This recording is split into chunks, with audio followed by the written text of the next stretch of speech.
O novo dia galáctico é anunciado por todas as religiões e cultos como uma época de luz, paz e harmonia para toda a humanidade. É claro então que tudo que não produza esse resultado deve desaparecer ou transformar-se. A nova época de luz não pode ter uma humanidade baseada na economia militar de imposição de verdades pela força. Os novos tempos de harmonia universal não podem estar baseados em um sistema não equitativo de distribuição da riqueza, representado no dinheiro, na riqueza virtual e na especulação financeira. O amanhecer da galáxia deve basear-se no profundo respeito de uns pelos outros e no reconhecimento de tudo que existe como outra parte de cada um. Para isso, não são necessários aparatos repressivos. A nova humanidade não precisará de sistemas tecnológicos de comunicações existentes, porque o ser humano estará conectado mentalmente e a violência deixará de existir. Estamos no final do ciclo da noite de 5.125 anos, no final de um dia galáctico de 26 mil anos, a ponto de entrar no amanhecer da galáxia. A época de mudança que os maias denominaram o tempo do não-tempo também foi profetizada por outras culturas e religiões. Todas concordam que está prestes a acontecer uma mudança de grandes proporções. Para os budistas, aproximadamente no ano 500 a.C., Buda iniciou o movimento A Roda do Dharma e, ao fazê-lo, disse que ela daria 5 voltas e que cada uma duraria 500 anos. Que no final do último giro, aproximadamente nesta época, haveria um período de caos que conduziria a uma nova fase na evolução da consciência e a mudanças sem precedentes no ser humano. Os índios da tribo Hopi têm uma pedra entalhada de 2.000 anos localizada em Mesa Negra, Arizona. Nela se mostram 2 caminhos que levam ao grande espírito. O primeiro material, tecnológico, da raça branca. O segundo espiritual, verdadeiro, dos Hopis. Os 2 caminhos avançam paralelos, mas no final, depois de uma época de purificação, o caminho tecnológico zigue-zagueia e desaparece, enquanto que o caminho Hopi floresce até o 5º mundo. Seus sacerdotes viram o final deste 4º mundo através do fogo, depois de cumpridos os seguintes indícios: caminhos de metal com cavalos de aço, partes da lua que seriam trazidos para a terra e a construção, por parte do ser humano, de uma casa que flutuaria no céu. A casa no céu foi a estação Mir soviética, que teve de ser abandonada porque tinha altas possibilidades de estatelar-se sobre a terra e ocasionar uma catástrofe. O ser humano encontra-se totalmente desligado da natureza. Isso pode ser constatado na maneira com que medimos o tempo e a tecnologia que temos ao nosso redor. Ondas de rádio, micro-ondas, telefones, televisão e todo tipo de frequências eletromagnéticas estão nos isolando da vibração fundamental da Terra. E os acontecimentos estranhos são cada vez mais frequentes em nosso planeta.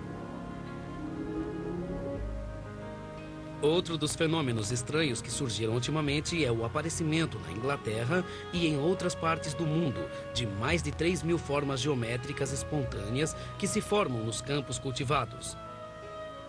A respeito dessas formas geométricas, apareceu na televisão há alguns anos em um programa 2 ingleses chamados Doug e Dave, que afirmaram que eles o haviam feito para chamar a atenção de todo o mundo. Essa informação fez com que não fosse levado a sério o aparecimento dessas formas geométricas. No entanto, elas continuaram aparecendo cada vez mais intensamente. Desde abril de 1999, o fenômeno parece ter disparado. E agora aparece em 3 ou 4 locais em diferentes países, simultaneamente a cada noite. Inclusive dentro de áreas militares restritas, onde ninguém pode entrar à vontade. Existem organizações dedicadas exclusivamente à investigação dos fenômenos, com páginas na internet dedicadas à sua divulgação. Além disso, o curioso é que em diferentes lugares onde as formas geométricas apareceram no ano passado, agora voltam a aparecer exatamente iguais, mas com a imagem negativa. Isto é, onde antes as plantas estavam inclinadas, agora crescem eretas e vice-versa. Estudos científicos descobriram que todas as espigas ou plantas que formavam o desenho não morrem. Pelo contrário, produzem até 40% a mais que as não inclinadas. Outra coisa bastante curiosa é que aparecem ao redor de locais sagrados e significativos, como Stonehenge, Glastonbury e Avebury. Porém, o que mais chama a atenção é que as formas geométricas têm medidas que se ajustam exatamente às proporções que se encontram nos intervalos perfeitos da escala maior musical, a música das esferas. É bastante improvável que a proporção diatônica seja obtida por casualidade. É possível que a natureza esteja se manifestando de formas incompreensíveis para nós. Definitivamente alguma coisa está acontecendo. A transformação do mundo começa com uma mudança da mentalidade de cada um de nós, tomando consciência do que acontece ao redor e em nosso próprio interior. Só assim essa mudança será possível. O jogo da bola se chamava em maia Poc-Tapoc, pelos sons que a bola produzia em seu rebote pelas paredes do campo. O campo de jogo era um templo onde se realizava uma atividade sagrada para pedir a aparição da chuva. Ali eram seguidos os movimentos do sol, representado por uma bola de borracha. A borracha, um látex ou seiva leitosa extraída da Oucoaitlo, ou árvore do oleado, ao secar em alguns recipientes circulares feitos com a casca da abóbora, os ricali formavam a bola. A borracha era um material sagrado para os maias. Representava o sangue da natureza, por sua elasticidade e seu movimento palpitante. Com ela, eles também untavam papéis que queimavam como oferenda às diferentes essências. À chuva, ao vento, à Mãe Terra e, sobretudo, a Kinik Ahau, o sol que nos dá a vida. No jogo se pedia pela frutificação da natureza, que só podia acontecer com a chuva que trazia Shak, a essência da chuva. A superfície do jogo tinha forma de H, e em seu centro havia 2 muros em forma de talude, onde a bola rebatia e voltava para os jogadores no centro e nas extremidades do campo. Em Chichén Itzá, o campo de jogo de bola era cerimonial. Por isso seu tamanho é gigantesco, mede 170 metros por 35, e era orientado também em posição 17 graus noroeste, como a pirâmide Kukulcán. No centro dos muros laterais, há alguns baixo-relevos em pedra. São 13 personagens em pé. Representam os 13 movimentos diários que o Sol realiza desde que nasce até quando se esconde.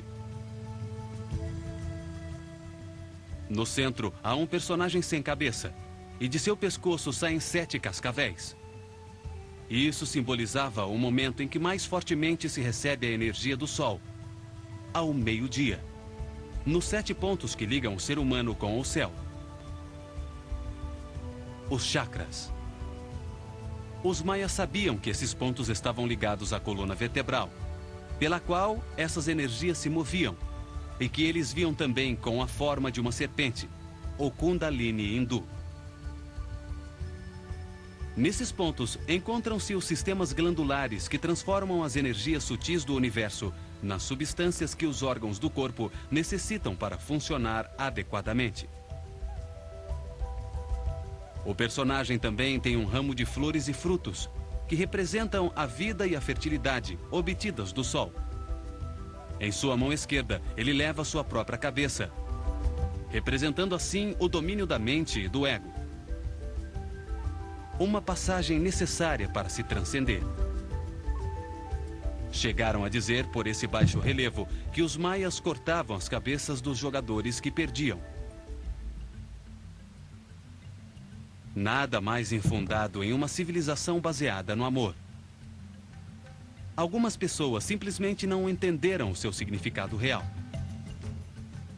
O mesmo acontece com outros baixo-relevos que mostram um homem com o braço levantado, com um coração na mão, dirigindo-se a Hunab Ku. Essas imagens devem ser interpretadas como símbolos, como parábolas. como uma representação de sua relação com Deus. Não é por acaso o coração de Jesus um símbolo similar? Poderia uma civilização futura conjecturar por essa imagem mal compreendida que os católicos arrancavam o coração, o envolviam em espinhos e depois ateavam fogo nele em missas de sacrifício?